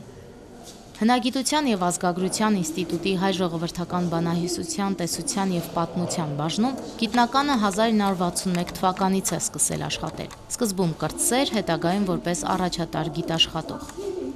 2 տարի առաջ Տիկին Վերժինեի 90-ամյակը նշեցինք, բայց այնպիսի մեծ էնտուզիազմով է աշխատում, որ շատ երիտասարդներ երևի կնախանձեն եւ այնքան մեծ ոգևորությամբ է խոսում իր արած գործի մասին, որ այս տարիքում էլ օրինակ է շատերիս համար։ Իր ապրած ամբողջ կյանքով է օրինակ շատերիս համար, ծայրաստիճան նվիրում իր ժողովրդին, ժողովրդի մշակույթին, ժողովրդի պատմությունը բանավոր պատումների ձևով ամրագրելուն, ի տարբերություն շատերի, որ մենք բադանկետներս հիմնականում բանահյուսական տարբեր ժանրեր ենք հավաքում, Տիկին Սվազլյանը իր աշխատանքի գործունեության մեծ մասը չափազանց դաժան գործի է նվիրել, որին ամեն մարդ չէր այսպես մտնի այդ տխուր նյութի մեջ։ Օր ու գիշեր պետք է աշխատեմ, որ պարտք չմնամ հայ ժողովրդին, աշխարհին, ասում է Վերժինե Սվազլյանը։ Ցեղասպանագետն այժմ էլ պատրաստվում է արևմտահայերի թուրքալեզու բանահյուսության մասին նոր գիրք հրատարակել։ Հնագիտության եւ ազգագրության ինստիտուտի ընթերցասրահում ապրիլի 23-ին գիտնականը 1955-ից 2025 թվականների իր գրի առած ու ձայնագրած նյութերն էր ներկայացնում, որոնք վերաբերում էին արևմտահայոց բռնի թուրքախոս դարձնելուն, օսմանյան կայսրությունում եւ թուրքալեզու բանահյուսությանը։ Հայատար թուրքերեն գրականության մասին խոսելիս Վերժինե Սվազլյանը նշեց, որ այն եղել է բռնի իսլամացված ավելի քան կես միլիոն թրքախոս եւ հայերեն չիմացող հայերի հաղորդակցության միջոցը։ Մեծ գրականություն է ստեղծվել։ Այս լեզվով են թարգմանվել համաշխարհային դասականների ու ժամանակի հայտնի հեղինակների գործեր։ 1850-ից 1870-ական թվականներին եւ Աբդուլհամիդյան բռնապետության տարիներին հայատար թուրքերեն գրականությունը մեծապես նպաստել է հայ ժողովրդի այդ հատվածի հոգևոր վերելքին։ Հայոց ցեղասպանության զոհ էին դարձել ոչ միայն հայատար թուրքերեն ընթերցողները, այլև ստեղծող մտավորականներն ու հասարակական գործիչները։ Հակառակ հարուցված բազմաթիվ դժվարություններին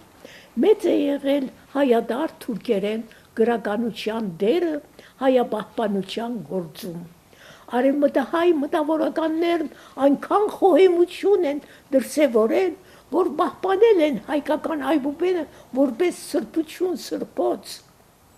Թեև ստիպված խոսել են, ստեղծագործել են թուրքերեն, սակայն մաշտոցյան այբուբենը մնացել է անվթար եւ արևմտահայությունը չի կտրվել իր մայրենի գրից, պահպանելով իր ազգային ինքնությունը։ Բանագետն իր նոր դեռ չհրատարակված աշխատանքում կենտրոնացել է թուրքերենով ստեղծված հայ բանահյուսական գոհարների վրա։ Մեջբերեմ տարբեր ժանրերից օրինակներ։ Կարյակ երգի մեջ Իսմին Հաջի Ասադուր Emrüm 17 yaşına Felek devet etmiş bana Zalım ecelim xaçına Ուշադիր տեսեք հայկական բարեր են օգտագործված։ Հաջի Աստվածատուրն եմ, 17 տարեկան եմ, ճակատագիրը ինձ կանչեց ադողոք մահվան խաչին։ Նա տարիներով հավաքել է այս նյութերը տարբեր բանասացներից, որոնք սերում են արևմտահայ տարբեր գավառներից, շրջաններից եւ հիմնականում մեծ մասը եղել են ցեղասպանության վերապրողներ։ Հետևաբար պատահական չէ, որ այս նյութերի մեջ մեծ թիվ են կազմում հենց ցեղասպանության շուրջ հյուսված երգերը, պատումները, զրույցները, ավանդազրույցները եւ այլն, այսինքն ժանրային առումով դրանք բանահյուսական տարբեր ժանրերի են պատկանում։ Պատմական եւ ճանաչողական մեծ արժեք են ներկայացնում նրա գրի առած երբեմն ձայնագրած ժողովրդական հուշապատում երգերը, որ ստեղծվել են ծանր փորձությունների մեջ հայտնված գաղթականները, գաղթի ճամփաների, թուրք ոստիկանների, քուրդ հրոսակների, չեչեն ու չերկես ջարդարարների ավարառությունների ու թալանի մասին։ Հայերն այդ երգերը ստեղծել են իրենց իմացած ոչ կատարյալ թուրքերենով։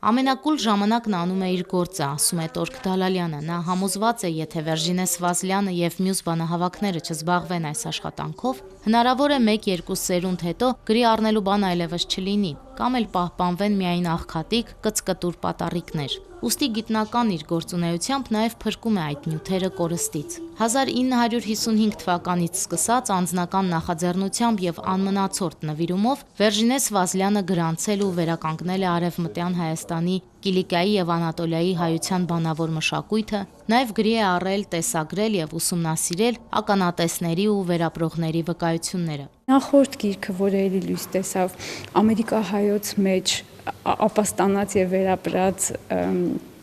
ուրեմն Եղեռնից էլի մազապուրս փրկված ընտանիքներից գրառնված բանահյուսությունն է, ընդ որում այդ գիրքը, այս նախորդ գիրքը նաև շատ հետաքրքիր եւ արժեքավոր է նրանով, որ ցույց է տալիս, թե ինչպես ժամանակի ընթացքում ուծացման են ենթարկվում Ամերիկայում ապաստանած մեր հայրենակիցները եւ անգամ բանահյուսության մեջ բաղդապաշարի մակարդակում, սյուժեների մակարդակում զգացվում է այս անընդհատ ձևափոխությունը եւ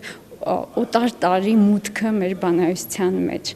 2011 թվականին հրատարակված հայոց ցեղասպանություն ականատես վերապրողների վկայություններ խորագրով 1000 էջանոց գրքում ամփոփված 700 ականատեսների վկայություններն ապացույցն են այն ոճիրի, որին զոհ գնաց 1.5 միլիոն հայ։ Հատորը լույս է տեսել թուրքերեն Ստամբուլում 2013 թվականին այլախոհ թուրք մտավորական Ռագբ Զարաքոլի Բելգե հրատարակչության կողմից։ Վերժինե Սվազլյանն իր ուսումնասիրություններն առանձին գրքերով է հրատարակել։ Ահռելի աշխատանք է կատարել հատկապես ցեղասպանությունը փաստագրելու առումով։ Ականատեսների վկայությունները հավաքելու նպատակով նա մեկնել է Եվրոպա եւ Մերձավոր Արևելք, հասել Թուրքիա հաղթահարելով բազմաթիվ դժվարություններ ու խոչընդոտներ։ 92-ամյա գիտնականի անսահման նվիրումը պատկերացնելու համար բավական է հիշել միայն նրա այցը Թուրքիայի ծերանոցներից մեկի հիվանդանոց։ Այնտեղ մուտք գործելու համար գիտնականը հիվանդ է ձևացել, ենթարկվել վիրահատության եւ հետվիրահատական շրջանում կարողացել է ծածուկ գրի առնել շուրջ 40 հայ ականատեսի պատմություն։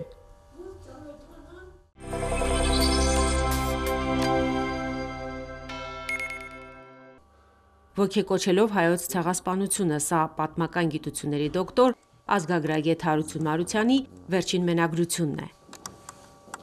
Աշխատությունը գիտնականի 9 տարիների հետազոտական պրպտումների արդյունքն է։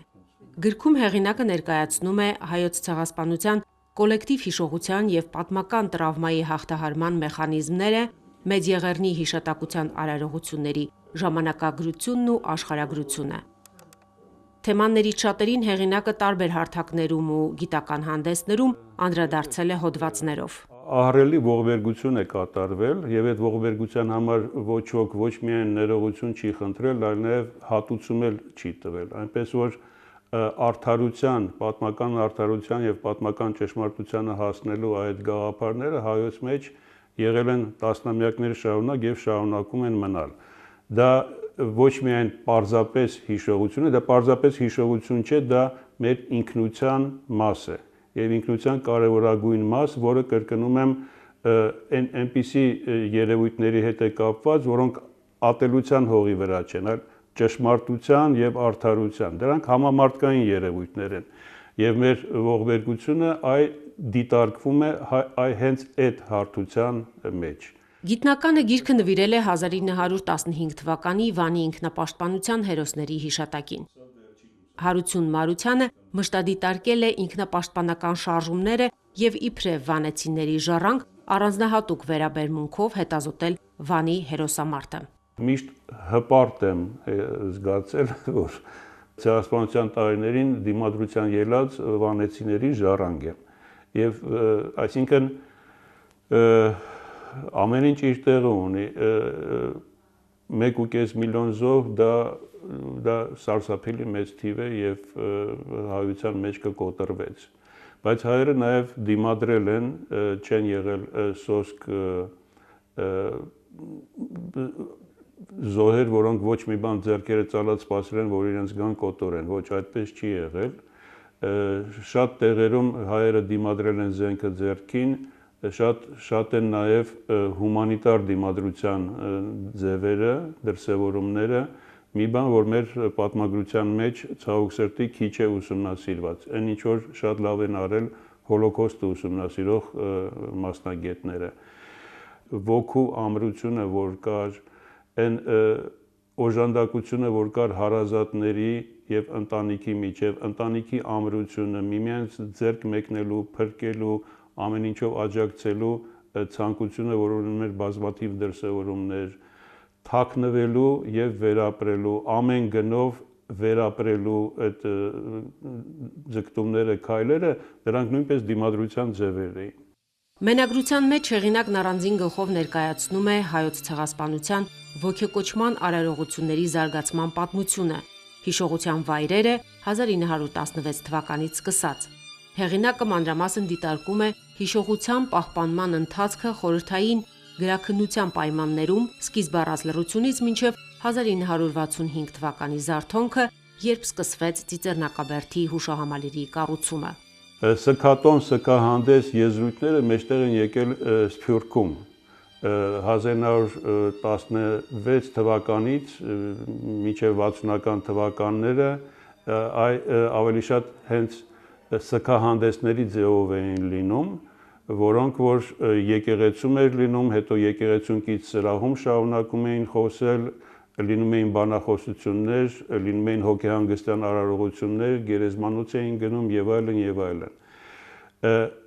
65 թվականից հետո այն ավելի քաղաքացիական տարրեր իր մեջ ընդգրկեց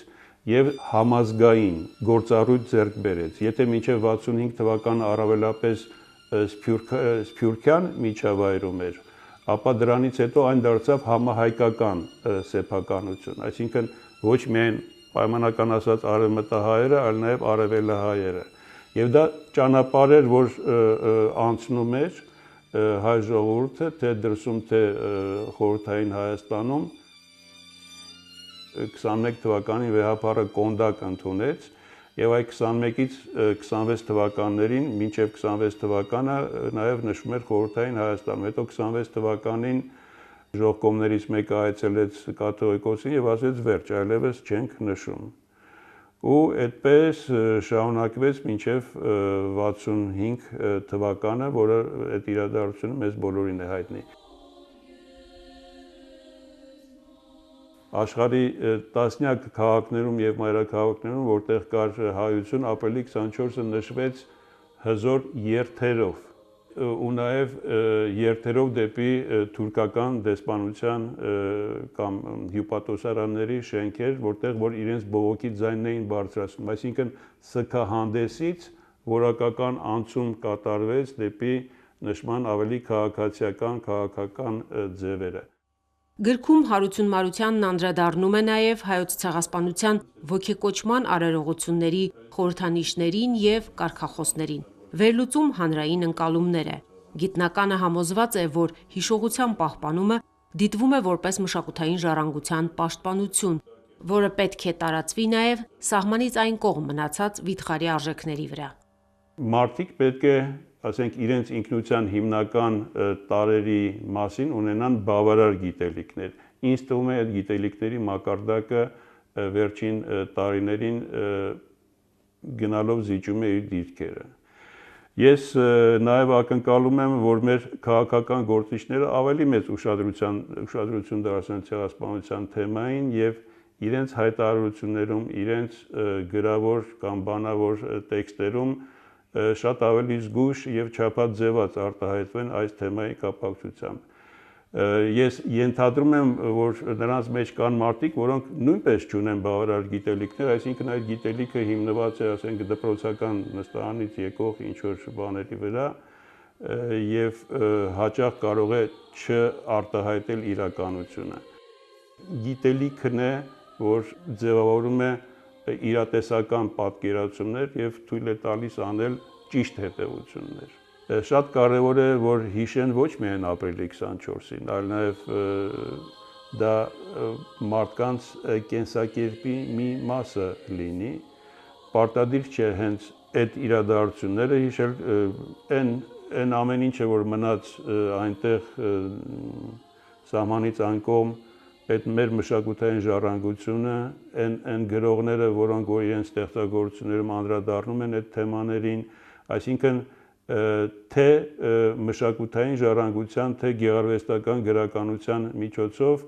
դրանք կարդալու, ծանոթանալու միջոցով հիշել, այդ հիշողությունը պահպանել։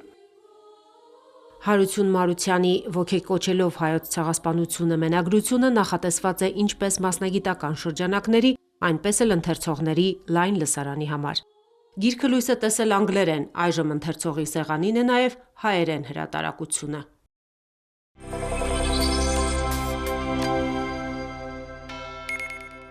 Պապիկս Ենովք Ներսիսյանը, նախ եղել է Ենովք Քյոշայան, հետո փոխվել է ազգանունը, Ներսիսյան է դարձել։ այո, հերոսամարտի մասնակից է 15 թվականի, Մուսալերան հերոսամարտի մասնակից, ուր նա եղել է ընդամենը 15 տարեկան։ Հերոսամարտին վիրավորվել է թևից եւ հայտնվել ֆրանսիացիների նավում, որտեղ նրան բուժօգնություն են ցուցաբերել ու մեկ շաբաթ պապիկը մնացել է նավի վրա, սպաները շատ մեծ ոգևորությամբ նրան շրջապատել են, բուժել են վերքը, ուզեցել են նույնիսկ նավի վրա պահեն իրեն, որպես նավատորմի մասնակից, բայց ըստ իրենց կանոնակարգի, քանի որ դա Ֆրանսիային էր պատկանում, իրենք դրա իրավունքը չեն ունեցել։ Բայց հետևել են, այնտեղ հիմնական հերոսը եղել է Շարլ Տիրան Թեքեյանը, ով հայկական արմատներով ծովասպա էր եւ ֆրանսիական նավի մեջ յուրահատուկ վերաբերմունք է ցուցաբերում հայերին եւ շատ մեծ է լինում նրա դերը ամբողջ պատմության մեջ այդ ինքնապաշտպանական մարտերում։ Ցեղասպանության տարիներին Մուսալերան շրջակայքում գտնվող հայկական գյուղերի բնակիչները ինքնապաշտպանական մարտեր են մղել թուրքական կանոնավոր եւ անկանոն ուժերի դեմ։ Ի վերջո ֆրանսիական եւ անգլիական նավերը օգնություն են ցուցաբերել հայերին։ Այս պատմությունն է տպավորել ավստրիացի գրող Ֆրանց Վերֆելին, որը հետագայում Մուսալերան 40 օրը հայտնի վեպն է գրել։ Մուսալերան հերոսամարտի մասնակից Ենովք Ներսեսյանի թոռը Աստղիկ Ներսեսյանը ազգային գրադարանում է աշխատում, մատենագետ է։ Աշխատանքի ընթացքում ուսումնասիրություններ անելիս իր համար բացահայտում է արել։ Պարզել է, որ Շարլ Տիրան Թեքեյանի հայ տղան պատմվածքի հերոսը իր պապն է։ Թեմակար հայ տղան պատմվածքը, որը պետք է մշակվեր եւ ամփոփվեր մատենագիտության մեջ։ Ընթերցում եմ եւ հանդիպում եմ պապիկիս։ Կասկածանք է առաջանում մոտս, նորից եմ ընթերցում, նորից, այո, ինքն էր։ Եվ հիշողությունները ինձ տանում են այնտեղ, որտեղ տատիկը միշտ պատմել էր։ Սպան, որը նավի վրա էր, իր հուշագրություններ ուներ, եւ նավամատյան կար, որտեղ նորից գրված է եղել պապիկի մասին, շատ հեղինակներ օգտվել են այդ տեղեկատվություններից եւ նորից գրքեր են ստեղծել։ Պատմությունը տպագրվել է 1915-ին Ալեքսանդրիայում Արև շաբաթաթերթում։ Ենովք Ներսեսյանի թոռը սիրով ընթերցում է պապի մասին պատմությունը արևմտահայերեն։ Դրվագներ Սուետե հայոց փրկութեն են, հայ տղան։ Անունը կհարցնեմ, Ենովք Քյոշյան կկոչվի, հորմե եւ մորմե որփե, ալավելի կշրջապատեն զինքը, ուրիշ հարցումներ ալ կուղեմ։ Բնավ երկչոտ չէ, նայվածքը պստիկ այռոցին մնայվածքեն նման է, մինչ ժպիտները, որոնք աչ ու ձախ արատաբաշխորեն կցրվե, աղջնակի մժպիտներուն կնմանի։ Աստղիկ Ներսեսյանը պապի ու տատի լուսանկարները, արխիվային նյութերը հանձնել է Հայոց ցեղասպանության թանգարան, ասում է, որպեսզի ապահով ձեռքերում լինեն։ Տանը թողել է կրկնօրինակները։ Ուզում է, որ սերունդները իմանան իրենց նախնիների հերոսամարտի անցած ճանապարհի մասին։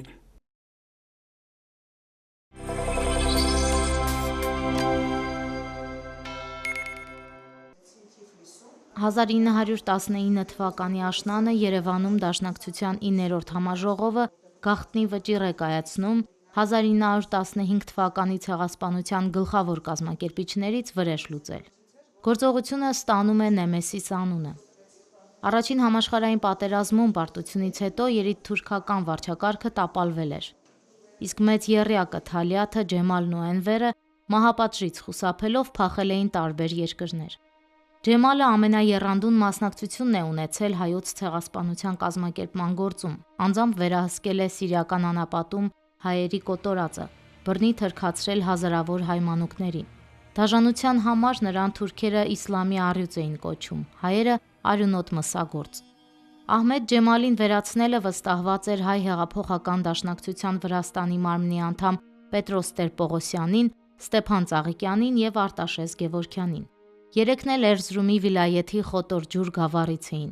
1913 թվականին Արտաշեսը կամավորագրվել էր Անդրանիկ Օզանյանի գնդին եւ նրա կազմում մասնակցել ռուս-թուրքական պատերազմին։ Անդրանիկ Օզանյանն է իր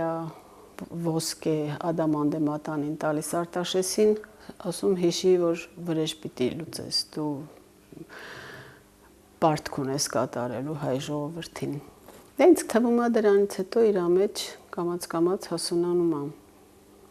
վրեժի, ինքն էլ երևի մեջը կար էլի, էփվում էր ամեն չկորցված հայրենիք, հարազատներ, երկիր։ Արտաշես Գևորգյանի համար Ջեմալ Փաշային սպանելը հոգու պարտք էր։ Խոտորջուրցիների կոտորածի գլխավոր կազմակերպիչներից էր Ջեմալը։ Ջեմալ Փաշային ոչնչացնելու ծրագիրը գլուխ բերելը հեշտ չէր։ Օսմանյան կայսրության նախկին նախարարը Միություն եւ Առաջադիմություն կուսակցության պարագլուխներից մեկն էր եւ գտնվում էր բոլշևիկյան Ռուսաստանի ՉԿ-ի հատուկ պաշտպանության ներքո։ Լենինի հանձնարարությունը կատարելու համար է Ջեմալ Փաշան հայտնվում Թբիլիսիում, Նեմեսիս գործողության մասնակիցների ուշադրության կենտրոնում։ 3 կրակոց թիկունքին ու պարանոցին 1922 թվականի հուլիսի 21-ին Թիֆլիսում ի կատար է ածվում հայոց ցեղասպանության գլխավոր կազմակերպիչներից մեկի մահապատիժը։ Շատ հանգիստ, ոչ մի բան չի եղել, ինքը ճանապարհին քայլելով խառնվեց ամբոխին, իրանց չեն բռնել, իրանց չեն տեսել, իրանց ոչինչ չեն արել, ինքը հետո գնացել է տուն, մայրը արդեն այդ լսել էր սպանության պահը, ասել է թե մեմ իմանամ ով սպանեց, օտերը լվամ ջուրը խմեմ։ Ինքը ասել է լվա, մեջը հասկացրել է էլի, տենց պարս չի ասել ոչինչ, բայց մայրը հասկացել է, աչքերը արցունքոտվել են։ Մենակ ինքը Խանջանին էր ասել, որ շատ շրջանառվում են լուրեր, շատ մարդիկ են ասում, որ ես եմ սպանել, բայց իմացի, որ ես եմ արել, եթե պետք է, ես կարող եմ իմ պատիժը կրել, եթե Խանջան ասել արի ճակատը թամփուրեմ, դու ինձ ոչինչ չես ասել, գնամ։ Ջեմալի սպանությանը հետևում են զանգվածային ձերբակալություններ, իսկ բուն կազմակերպիչներն ու վրիժառուներն անհայտ են մնում։ Ավելի ուշ դրոյի անմիջական միջամտությամբ Մոսկվայի հրամանով բանտերից ազատ են արձակվում գործով կալանավորվածները։ Քիչ չեն եղել նաև այս պատմությունը խեղաթյուրելու փորձերը, ասում է Վերգինե Գևորգյանը։ Փաշայի սպանության մասին մանրամասն տեղեկություններ մեզ փոխանցել է ժամանակի հայտնի լրագրող Միքայել Այվազյանը։ Ավելի ուշ 1923 թվականի օգոստոսի 9-ին Ջեմալի գործով հետաքննությունը կարճվում է։ Վրիժառուները շարունակում են իրենց բնականոն կյանքով ապրել, նրանց անունները բացահայտվում են տարիներ անց միայն։ Միջագետքի անապատներ քշված հազարավոր խոտորջուրցիներից ցեղասպանությունը վերապրել է միայն 100 հոգի։ Արտաշեսի գերդաստանի մեծ մասը նահատակվել է գաղթի ճամփին, պատմում է Տիկին Վերգինեն։ Խոտորջուրի այդ գավառում, նահանգում, վիլայեթում մոտ 7-8000 խոտորջուրցի էր ապրում։ Խոտորջուրցիների մեծ մասը մոտ 50 հոգի է ազատվել գաղթի ճանապարհից։ Մնացածը խոտորջուրցիները, քանի որ չունեին այդտեղ գումար վաստակելու, գնում էին իրանց ասելով խոպան, Կուբատ, Ռուսաստան, ու այնտեղից գումար էին վաստակում, գալիս էին այդտեղ այդ մասը փրկվեց, որոնք գտնվում էին Ռուսաստանում, ու մի 50 հոգի, մնացածը բոլորը զոհ գնացին գաղթի ճանապարհին։ Ընդ որում այս Գևորգյանների տոհմից շատ զոհեր էլի եղան, իր հորեղբոր երեխաները, տատը, հորաքրոջ երեխաները, հորեղբոր կանայք, իրանք գալիս են Մաքսիմովկայում են հաստատվում, որտեվ հայրը այնտեղ, պապիս հայրը այնտեղ տուն էր սարքել, տնտեսություն ուներ, խանութ ուներ, այնտեղ են հաստատվում, բայց քանի որ հայրը կարոտում էր իր գյուղը, կարոտում էր իր բարեկամներին, իր հայրենակիցներին, որոշում է կայացնում, որ կտեղափոխվեն Թիֆլիս, որտեղ շողված էին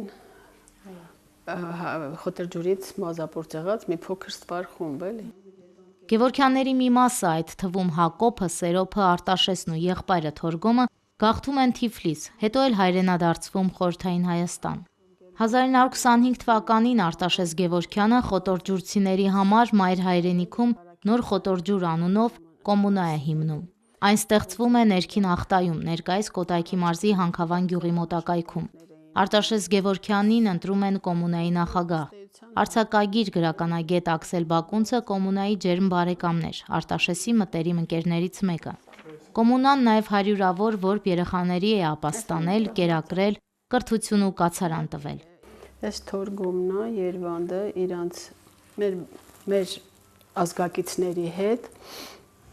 խոտեր ջուրի կոմունայում են։ Մենք հաճախ էինք գնում։ Արդեն Հայաստանում։ Հայաստանում է սա, արդեն Հայաստանում, ահա։ Հաճախ էինք գնում այնտեղ, իրանք ոնց որ իրանց կորցյալ հայրենիքի կարոտը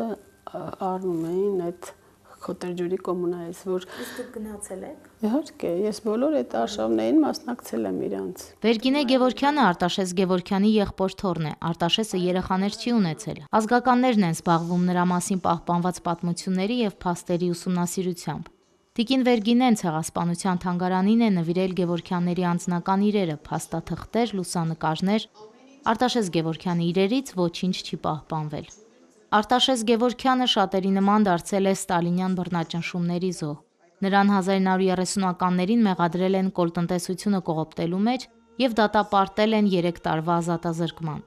1928 թվականին նա նամակ է գրել ՀԽՍՀ ՉԿ-ի եւ պետքաղվարչության նախագահին, խոստովանելով Ջեմալի սպանությունը։ Ավելի ուշ նրան մեղադրել են նաեւ գնդակահարված, այսպես կոչված տրոցկիստական ահաբեկչական կենտրոնի անդամ Աքսել Բակունցի հետ Լավրենտի Բերիայի դեմ ահաբեկչական գործողություն նախապատրաստելու մեջ։ Արտաշես Գևորգյանը գնդակահարվել է 1937 թվականի օգոստոսի 14-ի լույս 15-ի գիշերը։ Նրա մահվան վայրը եւ գերեզմանի տեղը մինչ օրս հայտնի չէ։ Ստալինի մահից հետո շուրջ 20 տարի անց Արտաշես Գևորգյանը կնոջ ջանքերով հետմահու արդարացվել է։